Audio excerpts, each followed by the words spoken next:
धीरे धीरे रे मना धीरे सब कुछ होए, माली सींचे सो घड़ा ऋतु आए फल हो। जी हाँ दोस्तों, धीरे धीरे कोई भी काम अगर करा जाए लगातार कंटिन्यूटी के साथ, फोकस के साथ, तो उसका रिजल्ट पॉजिटिव होता ही होता है। लेकिन ऐसा नहीं है कि हम किसी भी काम को अटक पटक कर करके तेज गति से जल्दी रिजल्ट पाने के लिए कर लें, नहीं होता। जैसे अगर एक पौधा लगाया जाए और उस पौधे में डेली खाद पानी दिए जाए और उसको संभाला जाए तो वो पौधा पेड़ बन जाएगा। लेकिन हम सोचें कि एक पौधा लगा दिया जाए और उसमें 15 दिन का पानी इकट्ठा दे दिया जाए, फिर 15 दिन बाद दिया जाए, तो दोस्तों वो पेड़ नहीं बनेगा, वो शायद मर जाएगा। दोस्तों ऐसा ही हर बिजनेस में होता है, हर किसी क्षेत्र में होता है। हेल्थ की तरफ से अगर देखा जाए, एक दिन में एक्सरसाइज करने से कुछ नहीं होगा, लेकिन डेली अगर एक्सरसाइज की जाए, व्यायाम किया जाए, तो एक दिन सेहतमंद जरूर होगा। दोस्तों बिजनेस भी ऐसा ही होता है कि एक दिन में करोड़पति लखपति नहीं बना जा सकता, लेकिन कंटिन्यूटी के साथ धीरे धीरे अगर हम उस बिजनेस को करते रहे तो एक दिन सफल हो जाते हैं। दोस्तों मेरा नाम राजेश टायल है, हेल्थ कोच, बिजनेस कोच, और मैं दिल्ली विष्णुगढ़ का रहने वाला हूँ। दोस्तों आज आपसे बात करने का मन किया है तो पार्क में बैठा हुआ हूँ, और ये पार्क, जी हाँ दोस्तों, पार्क एक ऐसी जगह है जहाँ आप शांत रहेंगे और प्रसन्न रहेंगे। यहाँ पर दुखी और परेशान लोग नहीं मिलते, वो यहाँ आएंगे ही नहीं। जी हाँ दोस्तों, अगर पार्क में आपकी 100 लोगों से मुलाकात होती है तो 100 के 100 लोग ही आपको या तो खुश मिलेंगे या न्यूट्रल मिलेंगे, दुखी परेशान नहीं होंगे। ये मेरा कम से कम 30 साल का एक्सपीरियंस है। जी हाँ दोस्तों, मैं 30 से भी ज़्यादा वर्षों से पार्क में आ रहा हूँ, और पार्क एक ऐसी जगह है जहाँ मन की शांति के साथ साथ तन की शांति भी मिलती है, रोम रोम पुलकित हो जाता है। तो दोस्तों मैं आपसे यही कहूँगा, अपने जीवन में पार्क का जो नाम है ऐड कर लें, क्योंकि पार्क आपको शांति के साथ साथ स्वास्थ्य भी देता है, तन की शक्ति और मन की शक्ति। दोस्तों हरियाली होती है, प्रकृति से मुलाकात होती है, नेचर में आकर के आपको एहसास होता है कि कितना शानदार वातावरण है, रक्त संचार का निर्माण होता है। आप थोड़ा एक्सरसाइज करें, व्यायाम करें, योगा करें, आप जॉगिंग करें या केवल वॉक करें, लेकिन पार्क में ज़रूर आएँ। दोस्तों मेरा तो रूटीन है ये, जिस तरीके से पंच तत्व चाहिए होते हैं, पांचवा तत्व हमारे पास पार्क ही है। जी हाँ दोस्तों, जैसे हमारा शरीर 5 तत्वों से बना है, पृथ्वी, जल, आकाश, वायु और अग्नि, हमें हर चीज़ मिल जाती है। परंतु पृथ्वी, यानी पृथ्वी का मतलब ये नहीं है कि हम पृथ्वी पर चल रहे हैं तो वो पृथ्वी हो गई। पृथ्वी का मतलब होता है पृथ्वी की मैग्नेटिक फ्रीक्वेंसी, और वो नंगे पांव ज़मीन पर आकर के ही मिलती है। अगर आप घर में हैं, ऑफिस में हैं, रोड पर हैं, सड़क पर हैं, आपको वो फ्रीक्वेंसी नहीं मिल सकती डायरेक्टली।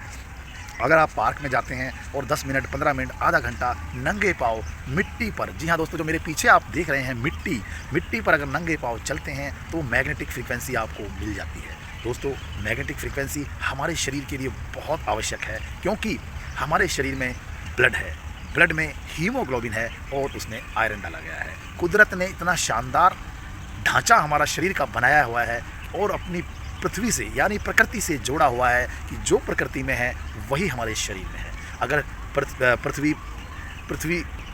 पृथ्वी की मैग्नेटिक फ्रीक्वेंसी हमारे शरीर को आवश्यक होती है। पृथ्वी पर अगर 70% पानी है तो हमारे शरीर में भी 70% पानी है।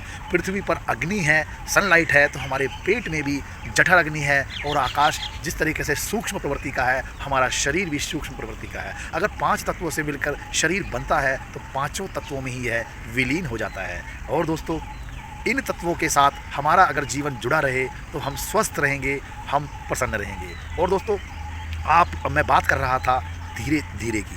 दोस्तों काफ़ी लोग कहते हैं कि पार्क की आदत नहीं है, जा नहीं सकते, तो दोस्तों निकलो बाहर, निकलना पड़ेगा, क्योंकि शरीर आपका है, स्वास्थ्य आपका है। बुढ़ापे में अगर आप घुटनों के बल बैठ जाएं तो आपको खड़ा नहीं हुआ जाता। तो दोस्तों अगर परमानेंटली स्वस्थ रहना है, फिट रहना है, फाइन रहना है, प्रसन्न रहना है, तो आपको पार्क को अपनाना पड़ेगा। मैं यहाँ पर पार्क की वकालत इसलिए कर रहा हूँ कि पार्क में आकर के आपका चित्त प्रसन्न हो जाता है, मन प्रसन्न हो जाता है, और नए रक्त संचार का निर्माण होता है, एक एनर्जी आती है, और सारा दिन इतना शानदार तरीके से बीतता है कि आप खुद महसूस करेंगे कि शाम तक मैं कितना पावरफुल और एनर्जेटिक रहता हूँ। दोस्तों आइए पार्क, मैं आपका स्वागत करता हूँ। आपके नियर में जो भी पार्क है, आसपास कोई भी पार्क है, वहाँ जाइए। बाकी सारा दिन तो आपको पोल्यूशन में रहना ही है, तो क्यों ना हम सुबह की शुरुआत पार्क से करें। अरे जितना भी टाइम आपको मिलता है आप आधा पौना घंटा पहले उठिए और मोबाइल चलाने की जगह मोबाइल को साथ में रखिए या ले जाइए साथ में पार्क में। मैं भी लेकर के आया हूँ, जिस तरीके से वीडियो बना रहा हूँ और आपको ये बता रहा हूँ। लेकिन दोस्तों इससे 1-1.5 घंटा मैं एक्सरसाइज कर चुका हूँ पार्क में आकर के, इसलिए मैं आपको बता रहा हूँ मेरा ये डेली रूटीन है। खाना भले ही भूल जाए छूट जाए, पार्क नहीं छूटना चाहिए। तो दोस्तों मैं आपका स्वागत करता हूँ, वेलकम करता हूँ और आपको आशा भी करता हूँ आपसे कि आप पार्क जाना स्टार्ट करेंगे। धीरे धीरे बहुत कुछ होने वाला है, बहुत बढ़िया होने वाला है। और दोस्तों कोई भी बिजनेस आप कर रहे हो, कोई भी जॉब भी कर रहे हो, आप कंटिन्यूटी और लगन के साथ कीजिए, आपको सफलता अवश्य मिलेगी। कोई बिजनेस ऐसा नहीं है जो मैंने आज किया और कल मैं लखपति बन जाऊँ, करोड़पति बन जाऊँ। लेकिन दोस्तों ये तय है कि अगर हम डेडिकेशन के साथ, अपनी मेहनत के साथ और कंटिन्यूटी के साथ, एक फोकस के साथ उसको करेंगे तो एक दिन तो ज़रूर सफल होंगे। ऐसा नहीं होता कि मैं ज़मीन में खुदाई करूँ तो पानी ना निकले। पानी निकलेगा, 20 फुट पे भी निकल सकता है, 25-50 पे भी निकल सकता है, कहीं हम 100 फुट पर भी खोदें तो निकलता है, कहीं 300 फुट पे भी निकल सकता है और कहीं 500 या 1000 फुट पे। पानी तो अवश्य निकलेगा क्योंकि पृथ्वी में पानी ही पानी है। तो दोस्तों आपको मेहनत करनी है, लगातार करनी है, कंटिन्यूटी के साथ करनी है, फोकस के साथ करनी है और करते रहनी है। अगर आप फेल होते हैं आप फिर उठ जाइए, फिर शुरू कीजिए, फिर फेल हो जाते हैं फिर उठ जाइए, फिर शुरू कीजिए। यानी कि मेरा कहने का मतलब है, अभी बहुत सारे लोग ये भी सोच रहे होंगे कब तक, अगर हम हर बारी फेल ही होते रहे तो कब तक। दोस्तों 2 रास्ते हैं, या तो थक कर बैठ जाएं, आराम करें, सुस्ता लें, क्विट कर दें, छोड़ दें और आराम करें। एक तरीका है फेल तो हो ही रहे हैं, नेक्स्ट ट्राई, फेल हो गए नेक्स्ट ट्राई, फेल हो गए नेक्स्ट ट्राई। अरे 1000 बार भी फेल हो जाओ तो भी आप लगे रहो, क्योंकि बैठने से तो बढ़िया है ना कि कोशिश करके हारते चले जाओ। जी हाँ दोस्तों, हार एक बहुत ऐसी चीज़ है, हार तो आपको मिलनी ही चाहिए।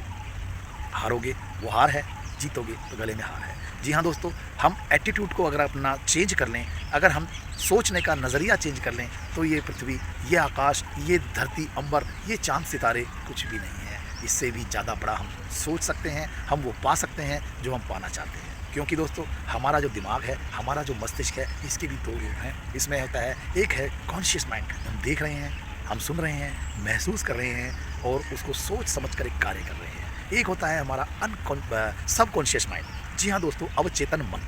अवचेतन मन शांत पड़ा हुआ हमारी सारी बातें, सारी एक्टिविटीज़, सोच, जो हम सोच रहे हैं, हम महसूस कर रहे हैं, वो सारी बातों को चुपचाप चादर ओढ़ करके सुनता रहता है। और जो आप सोचते हो, जो आप समझते हो और जो आप करना चाहते हो, वो भी उसमें इन्वॉल्व हो जाता है और आपको सारे रास्ते, सारी चीज़ें और हर चीज़ आपको प्रोवाइड कराता है, आपको पता नहीं लगता। अवचेतन मन को हम ब्रह्मांड भी कह सकते हैं, ईश्वर भी कह सकते हैं, गुरु का आशीर्वाद भी कह सकते हैं, माँ बाप का आशीर्वाद भी कह सकते हैं। अवचेतन मन एक ऐसा हमारे शरीर में यानी कि दिमाग में है।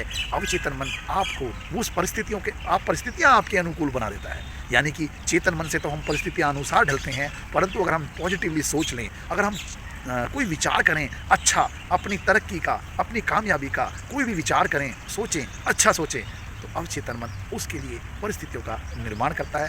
प्रार्थना भी अवचेतन मन का ही एक रूप है। अगर आप पूजा करते हैं, अर्चना करते हैं, वो भी एक अवचेतन मन का ही रूप है। कोई जादू, चमत्कार, कोई भी चीज़ होती है, वो भी अवचेतन मन का ही रूप है। तो दोस्तों अवचेतन मन पर मैं आपसे एक अलग सेशन में बात करूंगा, ये कैसे काम करता है और ये वास्तव में काम करता है, ये मैंने भी आजमाया है। कभी कभी आपकी घटनाएं ऐसी हो जाती हैं, आपको याद आता है यार ये घटना मेरे साथ हो चुकी है। एक्चुअली क्या होता है कि जब किसी दिन आप ऐसा सोच रहे होते हैं, वो घटना आपके मन में घटती है, लेकिन आपने अच्छा सोचा, बढ़िया सोचा, पॉजिटिवली सोचा, तो अवचेतन मन ने उसको ग्रैब कर लिया और आपके लिए ऐसी परिस्थितियाँ बना दी जिससे कि आप वही घटना आपको हकीकत में नजर आने लगी। तो दोस्तों मैं अभी विदा लेता हूँ आपसे, बाद में फिर बात करते हैं। मेरे चैनल को ज़रूर सब्सक्राइब करें, मैं आपको ऐसी छोटी छोटी अच्छी बातें, प्यारी प्यारी बातें बताता रहूँगा। आप मेरे चैनल को सब्सक्राइब कीजिए, अगर आप फेसबुक पर हैं तो फॉलो कीजिए, इंस्टाग्राम पर हैं तो फॉलो कीजिए, ज़रूर कीजिए दोस्तों। Thank you very much.